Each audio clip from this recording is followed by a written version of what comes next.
오늘 함께 읽으실 말씀은 디모데전서 1장 1절에서 11절까지 말씀입니다. 우리 구주 하나님과 우리의 소망이신 그리스도 예수의 명령을 따라 그리스도 예수의 사도된 바울은 믿음 안에서 참 아들 된 디모데에게 편지하노니 하나님 아버지와 그리스도 예수 우리 주께로부터 은혜와 긍휼과 평강이 내게 있을지어다. 내가 마게도냐로 갈 때에 너를 권하여 에베소에 머물러 한 것은 어떤 사람들을 명하여 다른 교훈을 가르치지 말며 신화와 끝없는 족보에 몰두하지 말게 하려 함이라. 이런 것은 믿음 안에 있는 하나님의 경륜을 이름보다 도리어 변론을 내는 것이라. 이 교훈의 목적은 청결한 마음과 선한 양심과 거짓이 없는 믿음에서 나오는 사랑이거늘 사람들이 이에서 벗어나 헛된 말에 빠져 율법의 선생이 되려 하나 자기가 말하는 것이나 자기가 확증하는 것도 깨닫지 못하는도다. 그러나 율법은 사람이 그것을 적법하게만 쓰면 선한 것임을 우리는 아노라. 알 것은 이것이니 율법은 옳은 사람을 위하여 세운 것이 아니요 오직 불법한 자와 복종하지 아니하는 자와 경건하지 아니한 자와 죄인과 거룩하지 아니한 자와 망령된 자와 아버지를 죽이는 자와 어머니를 죽이는 자와 살인하는 자며 음행하는 자와 남색하는 자와 인신매매를 하는 자와 거짓말하는 자와 거짓 맹세하는 자와 기타 바른 교훈을 거스르는 자를 위함이니 이 교훈은 내게 맡기신 바 복되신 하나님의 영광의 복음을 따름이니라. 아멘.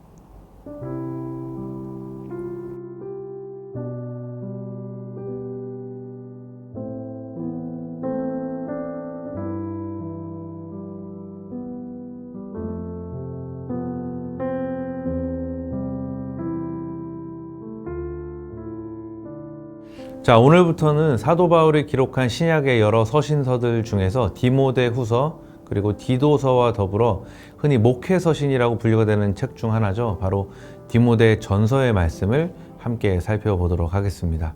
우리가 이 책을 목회서신이라고 분류하는 이유는 다른 게 아니라 사도 바울이 쓴 여러 서신들은 그 빌레몬서를 제외하면 전부 다 어떤 교회를 그 수신 대상으로 해서 기록을 한 데 반해 이 디모데 전후서와 디도서 세 개의 서신들은 목회 사역에 직접 몸담고 있는 목회자 개인들을 위해 기록된 글이기 때문입니다. 즉 다시 말해서 이 목회 서신은 전체 교회를 대상으로 라기보다는 목회적 책임과 사명을 지고 있는 특정 개인에게 주어진 서신이라는 점에서, 그리고 일반 성도보다는 교회 지도자들을 대상으로 주어진 서신이라는 점에서 사도 바울이 기록한 다른 서신서들과는 뚜렷하게 구별되는 특징이 있다고 볼 수 있겠습니다. 그래서 저는 개인적으로 이 디모데서의 말씀을 함께 나누는 동안에는 특별히 저와 여러분 모두가 하나님께서 세우신 귀한 리더라는 마음을 가지고서 이 말씀들을 대한다면 더 깊은 은혜와 도전이 있지 않을까 하는 생각을 해봅니다. 그런 마음으로 잘 따라와 주시기를 바랍니다. 그리고 이 디모데 전서가 이제 기록된 배경을 좀 살펴보면요. 이 서신은 에베소 방문 후에 마게도냐로 떠난 사도 바울이 에베소에 남아있는 자신의 신실한 동역자이자 영적인 아들이었던 디모데에게 보낸 서신입니다. 그래서 앞으로 디모데 전서를 쭉 살펴보다 보면 사도 바울이 중간쯤에 이 서신의 기록 목적에 대해서 직접 밝히고 있는데요. 그것은 디모데로 하여금 하나님의 집인 교회에서 어떻게 행하여야 할 것을 알게 하려는 것, 이것이 바로 그 목적이었습니다. 즉 바울은 지금 자신과 떨어져서 에베소에서 아주 힘든 상황과 환경 속에서도 열심히 목회 사역을 감당하고 있는 디모데에게 목회와 관련된 여러 가지 교훈들과 권면들을 제시하기 위해서 이 서신을 기록했다라고 볼 수가 있는 것입니다. 그래서 사도 바울이 이 책을 통해 디모데에게 전해주고자 했던 내용들은 크게 세 가지로 정리해 볼 수가 있는데요. 그것은 바로 이단 사상을 경계하고 복음의 진리를 수호하도록 격려하는 것, 그리고 목회 사역에 실제로 적용될 원리와 지침들을 제시하는 것, 그리고 직무를 수행하는 목회자로서의 자세에 대해 교훈하고 권면하는 것입니다. 그래서 이 서신이 목회사역의 본질과 기본적인 내용들, 그리고 목회자가 지녀야 할 자세에 관한 사도의 교훈과 권면의 말씀을 담고 있다는 점에서 모든 시대의 목회자들과 교회들, 그리고 리더로서 오늘날 신앙생활을 하는 저와 여러분에게 변하지 않는 아주 소중한 가치를 지니고 있는 말씀이라고 이해해 볼 수가 있겠습니다. 자, 그 중에서도 오늘 함께 읽은 본문 말씀은 이 서신의 첫 시작 부분인데요. 본문 1절과 2절 말씀을 다시 한번 읽어 보겠습니다.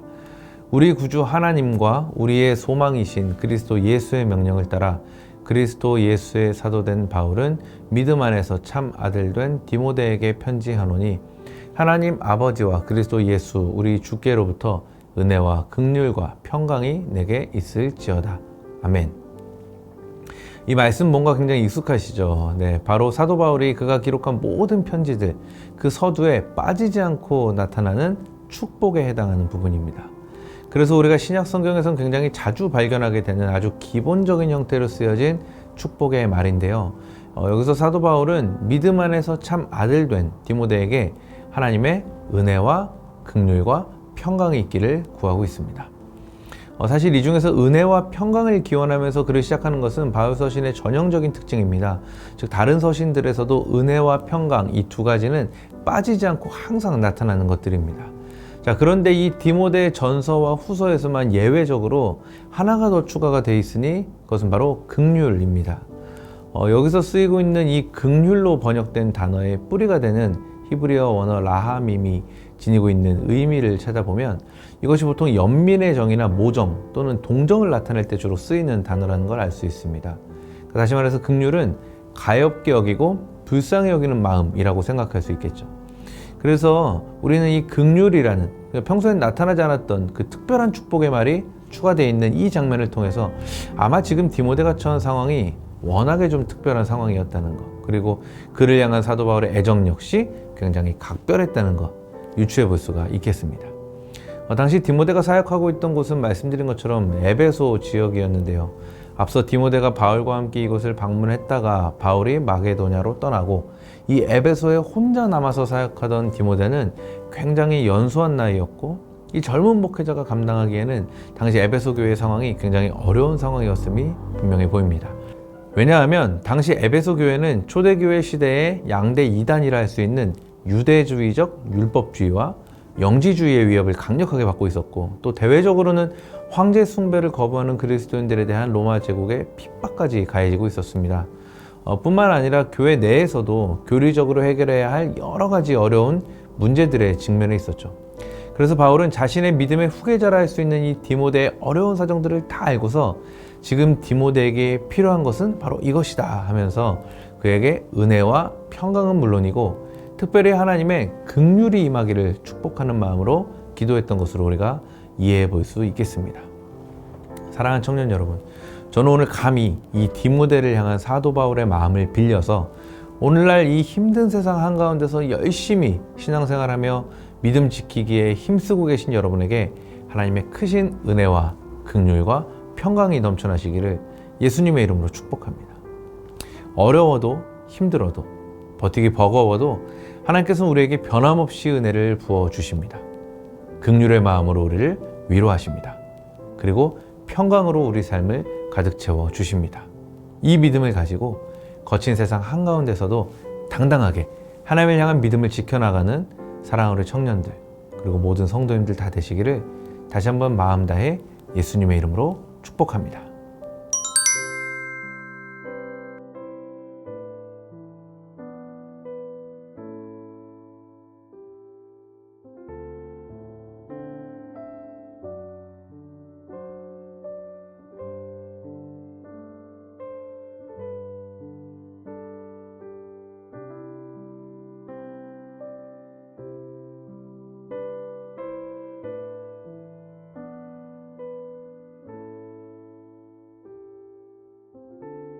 사랑의 하나님, 오늘도 나를 향해 베풀어 주시는 은혜와 긍휼, 평강에 감사와 찬양을 드립니다. 거친 세상 한가운데서 삶을 살아가다 보면 때로는 견디기 힘든 고통과 어려움이 나를 찾아오기도 하지만 변함없이 그 자리에 그대로 서 계신 주님으로 인해 오늘도 다시 한번 힘을 내어 살아갑니다. 주님, 나와 항상 함께하여 주옵소서. 감사드리며 오늘도 여전히 나를 찾아와 주시는 귀하신 주 예수의 이름으로 기도합니다. 아멘.